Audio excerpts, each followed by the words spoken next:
നമുക്ക് ഈ ഇറാന് പിന്നാലെ ഇറാഖിന്റെ ഭാഗത്ത് നിന്നും ആക്രമണമുണ്ടായി. കഴിഞ്ഞ ദിവസം 2 മരണം റിപ്പോർട്ട് ചെയ്യപ്പെട്ടു എന്ന വിവരങ്ങൾ പുറത്തു വന്നതാണ്.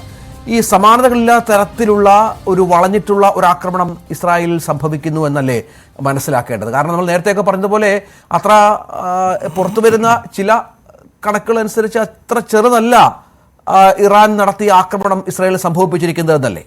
അങ്ങനെ തന്നെയാണ് മനസ്സിലാക്കേണ്ടത്. കാരണം എല്ലാ അതിരുകളും വിട്ട് ഈ യുദ്ധത്തിൻ്റെ സ്വഭാവം നീങ്ങുകയാണ്. ഒന്ന്, റുക്കത്തിൻ്റെ ആക്രമണത്തിൻ്റെ രൂക്ഷത.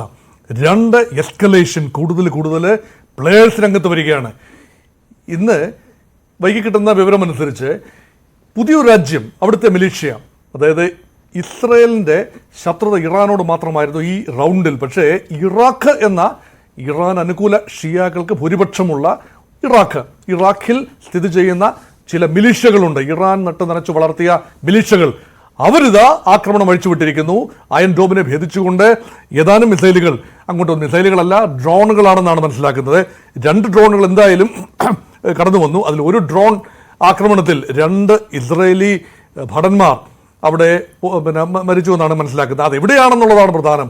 ഗോലാൻ കുന്നുകളിലാണ്. ഗോലാൻ കുന്ന് സിറിയയുടെ കയ്യിൽ നിന്നും 67 യുദ്ധത്തിൽ ഇസ്രായേൽ പിടിച്ചെടുത്ത ഭാഗമാണ് ഗോലാൻ ഹൈറ്റ്സ്.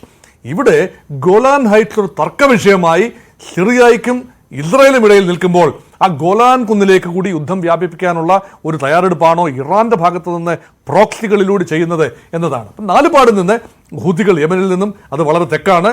അതുപോലെ ഹമാസ് ഗസയിൽ നിന്നുകൊണ്ടും ഹിസ്ബുള്ള ലെബനനിൽ നിന്നുകൊണ്ടും 4 പാട് നിന്നുകൊണ്ട് ആക്രമണം നടത്തുകയും അതിനോടൊപ്പം തന്നെ ഏറിയൽ ബോംബാർഡ്മെന്റിലൂടെ ഇസ്രയേലിനെ വലിയ തോതിൽ സമ്മർദ്ദത്തിലാക്കുന്ന ഇറാന്റെ തന്ത്രം. ഇവിടെ ഇസ്രയേലിന്റെ ഭാഗത്തു നിന്നുള്ള തിരിച്ചടി ഏത് നിമിഷവും സംഭവിക്കാം എന്ന രീതിയിലുള്ള റിപ്പോർട്ടുകളാണ് വൈകി എത്തുന്നത്.